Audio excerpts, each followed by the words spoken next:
السلام عليكم ورحمة الله وبركاته.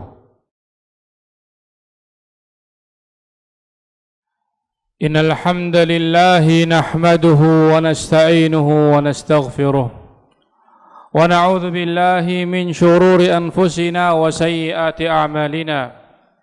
من يهده الله فلا مضل له ومن يضل فلا هادي له، وأشهد أن لا إله إلا الله وحده لا شريك له، وأشهد أن محمدا عبده ورسوله صلوات الله وسلامه على رسول الهدى النبي المصطفى نبينا محمد صلى الله عليه وسلم.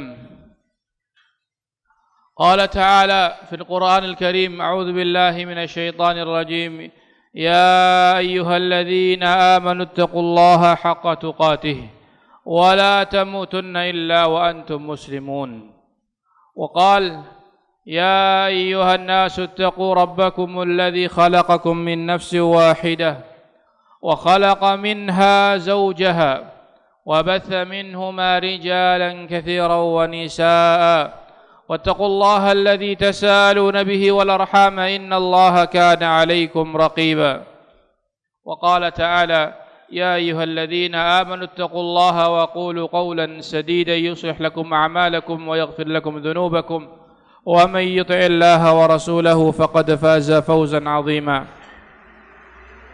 فإن أصدق الحديث كتاب الله وخير الهدى هدى نبينا محمد صلى الله عليه وسلم، وشر الأمور محدثاتها وكل محدثة بدعة وكل بدعة ضلالة وكل ضلالة في النار. أيها الناس, jamaah salat Jumat yang dirahmati Allah Subhanahu wa taala, marilah senantiasa kita bertakwa kepada Allah Subhanahu wa taala dan menyempurnakan syukur kita kepadanya, karena nikmat dari Allah untuk kita semua masih kita rasakan dan tidak terhenti.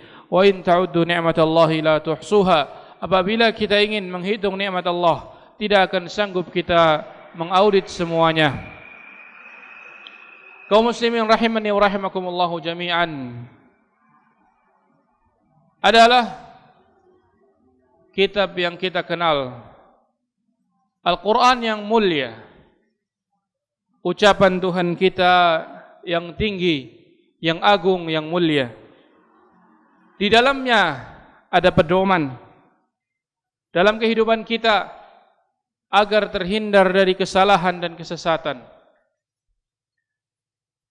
Al-Quran adalah obat bagi jiwa dan raga yang sakit, dan dia menjadi pengingat bagi kita semua yang sedang lalai. Al-Quran adalah mukjizat yang abadi bagi Nabi Muhammad sallallahu alaihi wasallam dari Allah Subhanahu wa taala. Mukjizat artinya sesuatu yang luar biasa yang tidak ada yang bisa menandinginya. Dan Al-Quran berasal dari Allah Subhanahu wa taala, turun darinya dan akan kembali kepadanya. Ia adalah kalamullah, ucapan Allah Subhanahu wa taala, bukan ucapan syaitan, bukan ucapan Rasulullah sallallahu alaihi wasallam, bukan ucapan Jibril, tapi ucapan dari Allah Subhanahu wa taala, bukan makhluk, dan ia adalah sifat yang mulia bagi Allah Subhanahu wa taala. Memiliki banyak nama karena kemuliaannya. Disebut Al-Quran bacaan, disebut juga dzikr. Inna nahnu nazzalna dzikra wa inna lahu lahafizun. Sesungguhnya kami yang menurunkan az-zikr dan kamilah yang akan menjaganya. Dan juga disebut Al-Furqan. Tabarakalladzi nazzala al-furqana ala 'abdihi liyakuna lil-'alamin nadhira. Disebut dengan Al-Kitab, dzalikal kitabu la raiba fihi, dan nama-nama yang lain yang menunjukkan akan kemuliaannya. Allah Subhanahu wa taala berjanji akan menjaganya setelah ia menyempurnakannya. Allah katakan: Al-yawma akmaltu lakum dinakum wa atmamtu alaikum ni'mati wa raditu lakum al-Islam dina. Dan Allah Subhanahu wa taala berfirman: Inna nahnu nazzalna dzikra wa inna lahu lahafizun. Kamilah yang menurunkan Al-Quran dan kamilah yang akan menjaganya. Al-Imam Al-Baghawi mengatakan, Inna nahnu nazzalna dzikra, kamilah yang menurunkan adzikr, yakni Al-Qur'an. Wa inna lahu lahafizun, dan kamilah yang akan menjaganya. Artinya kata beliau, kami menjaga Al-Qur'an dari syaitan untuk mereka menambah-nambahi Al-Qur'an atau mengurang-uranginya atau mengganti-gantikannya. Allah berfirman dalam ayat yang lain, la ya'tihil batilu min baini yadayhi wala min khalfih. Tidak akan datang kepadanya al-batil, syaitan, yaitu iblis, dari depannya, dari belakangnya. Artinya tidak akan bisa, syaitan tidak akan sanggup untuk menambahkan Al-Quran, menambah-nambahi yang bukan dari Al-Quran, dan tidak pula sanggup ia untuk mengurang-uranginya. Kaum muslimin rahimani wa rahimakumullahu jami'an. Kemuliaan Al-Quran tidak asing bagi kita. Dan Al-Quran tersebut ada dalam hati kita. Namun banyak dari kita masih menganggapnya sesuatu yang dibaca setahun sekali. Saat Ramadan datang, ia dibuka. Ramadan pergi, dibungkus dalam plastik, disimpan di dalam lemari, atau menjadikannya sebagai pajangan, sebagainya, menjadikan sebagai azimat untuk berjaga-jaga dari syaitan, tapi tidak pernah membacanya lagi selain di bulan Ramadan tersebut. Padahal di sana kita tahu bahwa Allah Subhanahu wa taala menurunkan Al-Qur'an bukan untuk dipajang, bukan untuk disimpan, tapi untuk menjadi pedoman kehidupan. Dan di sana ada kewajiban-kewajiban yang harus kita tunaikan kepadanya. Kewajiban yang pertama adalah mengimaninya, mempercayai dengan hati, lisan dan anggota badan bahwa ia adalah kebenaran mutlak, bahwa ia tidak ada sedikit pun di dalamnya kekurangan, kesalahan, kerancuan, tidak ada sama sekali. Tapi adalah kebenaran murni dari Allah Subhanahu wa taala. Allah katakan dalam Al-Quran surat An-Nisa, ya ayyuhalladzina amanu aminu billahi wa rasulih wal kitabil ladzi nazzala ala rasulih wal kitabil ladzi anzala min qabl. Wahai orang-orang yang beriman, berimanlah kalian. Artinya kata Allah, wahai orang yang mengaku beriman, perbaiki, lengkapi keimanan kalian sesuai yang diinginkan oleh Allah Subhanahu wa taala. Keimanan kalian kepada Allah, kepada Rasulnya, utusannya. Bagaimana cara beriman yang benar kepada Allah dan Rasulnya. Dan berimanlah kalian kepada kitab yang diturunkan kepada Rasulnya tersebut, dan juga kitab-kitab yang diturunkan sebelumnya. Dan Allah Subhanahu wa taala berfirman, wa innahu latanzilu rabbil alamin nazzala bihi ar-ruhul amin ala qalbika litakuna minal mundirin bilisan arabiyyin mubin. Sesungguhnya Al-Quran tersebut adalah turun dari Tuhan semesta alam, yang diturunkan melalui roh yang dipercaya, malaikat Jibril, kepada hatimu, agar engkau dengan Al-Quran tersebut menjadi orang yang mengingatkan manusia. Al-Quran turun dengan lisan, bahasa Arab yang sangat jelas. Al-Imam Al-Bukhari rahimahullah, Imam Bukhari mengatakan, tidak akan bisa seseorang mendapati manisnya Al-Quran dan manfaat dari Al-Quran kecuali orang yang beriman dengan Al-Quran. Kewajiban kita yang kedua, kaum muslimin rahimani wa rahimakumullah jami'an, kewajiban yang kedua kepada Al-Quran adalah mengagungkannya. Sebagaimana kita tahu Al-Quran adalah kalamullah, kita mengagungkan Allah, maka kita juga mengagungkan kalamnya, ucapannya. Tidak sama Al-Quran dengan ucapan-ucapan yang lainnya. Tidak sama antara ucapan Allah dengan ucapan makhluk. Imam An-Nawawi rahimahullah mengatakan, kaum muslimin sepakat bahwa wajib mengagungkan Al-Quran yang mulia secara mutlak. Tidak boleh seorang menghinakannya, mencelanya, mengingkari satu huruf saja, tidak boleh. Atau menambah-nambahinya, mengurang-uranginya, meletakkan Al-Quran bukan pada tempatnya, atau mengolok-oloknya, tanda tidak ada keimanan, tidak ada pengagungan dalam hatinya. Di antara mengagungkan Al-Quran adalah berbahagia dengan Al-Quran. Saat kita membaca Al-Quran, merasakan bahagia dengannya.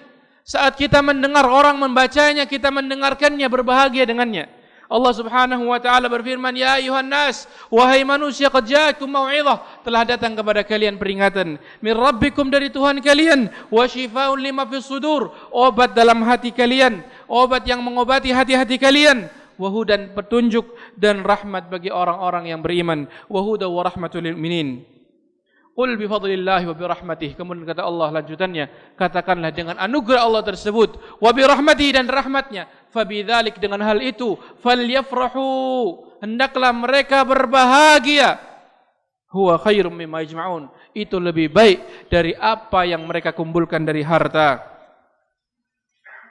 Maka kaum muslimin rahimakumullah, mengagungkan Al-Quran adalah sesuatu yang wajib bagi kita, dan itu sesuatu yang harus kita lakukan, menjadikan Al-Quran sebagai sesuatu yang agung di hati kita, di mata kita, di perbuatan kita, dan di lisan kita. Ketika membaca Al-Quran, tidak diputus, sambil membaca Al-Quran diputus berbicara, lanjut lagi, seakan-akan sedang baca bacaan yang lainnya.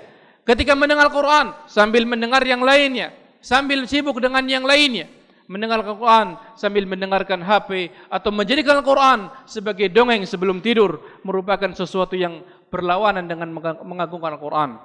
Kaum muslimin rahimani wa rahimakumullahu jami'an, semoga Allah Subhanahu wa taala memberikan kepada kita pengagungan terhadap Al-Quran dan keimanan yang sebenar-benarnya, dengannya kita bisa merasakan manfaat Al-Quran. Kemudian di antara mengagungkan Al-Quran juga adalah ketika mendengar dan baca Al-Quran, seorang bertadabbur, mengerti, memahami, memikirkan maknanya. Dan ini tidak bisa didapatkan kecuali kalau seorang mempelajarinya. Kewajiban berikutnya kepada kita semua ketika terhadap Al-Quran adalah mempelajarinya. Allah Subhanahu wa taala berfirman dalam surat pertama, ayat yang kelima di dalam surat tersebut, yang turun kepada Nabi Muhammad sallallahu alaihi wasallam. Allah katakan, "Iqra bismi rabbikal ladzi khalaq, khalaqal insana min 'alaq, Iqra wa rabbukal akramul ladzi 'allama bil qalam, 'allamal insana ma lam ya'lam." Allah mengajarkan kepada manusia apa yang tidak dia ketahui. Tafsirnya adalah Allah Subhanahu wa taala mengajarkan kepada Rasulullah pertama kali, sebelum kepada kita semua setelahnya, ma'alam ya'lam, sesuatu yang belum diketahui, yakni Al-Quran. Sebelumnya manusia dalam keadaan sesat, sebelumnya manusia dalam keadaan menyembah selain Allah, sebelumnya manusia dalam kegelapan, datang kepada mereka cahaya, datang kepada mereka sesuatu yang menjelaskan segala sesuatu, dengannya seorang bisa hidup dalam keadaan baik. Masuk di dalam mempelajari Al-Quran adalah mempelajari bacaannya, mempelajari tajwidnya, mempelajari makna kandungannya, tafsirnya, asbabun nuzulnya, mempelajari pengamalannya, bagaimana cara mengamalkan Al-Quran yang benar, dan mempelajari segala sesuatu terkait Al-Quran. Ibnu Mas'ud, sahabat yang mulia, termasuk seorang yang ahli Al-Quran, yang dikatakan kata Rasulullah SAW, siapa yang ingin baca Al-Quran seperti segar seperti dia baru diturunkan, maka bacalah dengan bacaan Ibnu Mas'ud. Ibnu Mas'ud mengatakan, dahulu seorang dari kami, seorang sahabat dari kami, apabila mempelajari Al-Quran 10 ayat, dia tidak lewati sampai mempelajari maknanya dan mengamalkannya. Bukan sekedar menghafalkannya, dan menghafalkannya termasuk mempelajarinya. Dan itu penting, dan itu sesuatu yang diminta dengannya seorang bisa menghafalkannya. Namun para sahabat rahimahumullah wa radhiyallahu ta'ala anhum, mereka dahulu mempelajarinya, mempelajari hafalannya, bacaannya dari lisan Rasulullah SAW, juga mempelajari amalannya dan maknanya. Kemudian kewajiban yang keempat adalah mengamalkannya. Mengamalkan Al-Quran berarti seorang membacanya siang malam, mengamalkan kandungannya, menjadikannya pedoman hidupnya. Segala perintah Al-Quran dilakukannya, segala larangan Al-Quran ditinggalkannya, segala berita-berita dalam Al-Quran, bahkan yang ghaib-ghaib, yang mungkin belum ada saat itu, dia percaya betul bahwa itu pasti dan akan terjadi. Tidak akan ada satupun yang merupakan kedustaan. Dia mengamalkannya dengan hatinya, dengan anggota badannya, dia mengerti tentang janji-janji Al-Quran dan berharap mendapatkannya, dia takut akan ancaman-ancaman Al-Quran, dan juga dia berhukum tatkala ada pertikaian dengan saudaranya, dengan temannya, dengan hukum-hukum Al-Quran. Ibnu Umar radhiyallahu taala anhuma mengatakan, seorang yang mulia dari sahabat Nabi SAW ada yang dahulu tidak hafal kecuali satu surat atau semisalnya, artinya suratnya sedikit dia hafal, namun dia mengamalkan Al-Quran. Dan sesungguhnya di akhir umat ini ada orang-orang yang membaca Al-Quran sekedar lewat saja, tidak diberi rizki oleh Allah mengamalkannya. Ancaman dari beliau dan perhatian dari beliau, jangan sampai kita hanya tahu cara membaca alif lam mim dan tidak mengerti makna dan tidak mengamalkannya. Kaum muslimin rahimakumullah jami'an, yang terakhir dari apa yang saya sampaikan adalah kewajiban kita mengajarkan Al-Quran, mengajarkan bacaannya, mengajarkan isi kandungannya, mengajarkan cara prakteknya, mengajarkan Al-Quran. Dan kata Rasulullah SAW, mereka adalah orang-orang yang sebaik-baik manusia. Khairukum man ta'allam Al-Quran wa 'allamah. Sebaik-baik kalian adalah orang yang mempelajari Al-Quran dan mengamalkannya, mengajarkannya. Hadis riwayat Bukhari. Kaum muslimin rahimani wa rahimakumullah jami'an, mari kita mengerti tentang kewajiban kita tentang Al-Quran, dan mari kita mengamalkannya, kita praktekkan dalam kehidupan sehari-hari, dan semoga Allah Subhanahu wa taala memberikan taufik dan hidayahnya untuk kita semua. أقول قولي هذا وأستغفر الله العظيم لي ولكم ولسائر المسلمين من كل ذنب فاستغفروه وتوبوا إليه إنه هو الغفور الرحيم. الحمد لله رب العالمين وأشهد أن لا إله إلا الله وحده لا شريك له ولي الصالحين وأشهد أن محمدا عبده ورسوله صادق الوعد الأمين صلوات الله وسلامه عليه وعلى آله وأصحابه ومن اتبعهم بإحسان إلى يوم الدين. أما بعد. Kaum muslimin rahimani wa rahimakumullah jami'an, bertakwalah kepada Allah Subhanahu wa taala dengan sebenar-benar takwa. Sesungguhnya seorang yang bertakwa akan beruntung, dan seorang yang meninggalkan ketakwaannya akan merugi. Kaum muslimin rahimakumullah, adalah merupakan keluhan dari Rasulullah sallallahu alaihi wasallam, aduan kepada Tuhannya.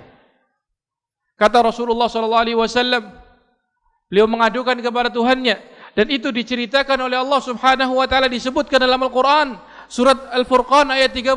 Wa qala ar-rasulu ya rabbi inna qaumi ittakhadhu hadzal qur'ana mahjura. Rasul berkata, wahai Tuhanku, sesungguhnya kaumku telah menjadikan Al-Qur'an sesuatu yang ditinggalkan. Al-Imam Ibnu Katsir rahimahullah menafsirkan ayat ini, mengatakan bagaimana sebenarnya keadaan seorang yang meninggalkan Al-Quran, dan bagaimana Rasulullah SAW mengadukannya kepada Allah Subhanahu wa taala. Kata beliau, dahulu yang orang-orang yang seperti itu, mereka adalah orang-orang yang apabila dibacakan Al-Quran, mereka ribut, mereka berbicara, sibuk dengan yang lainnya, sampai tidak mendengarkannya.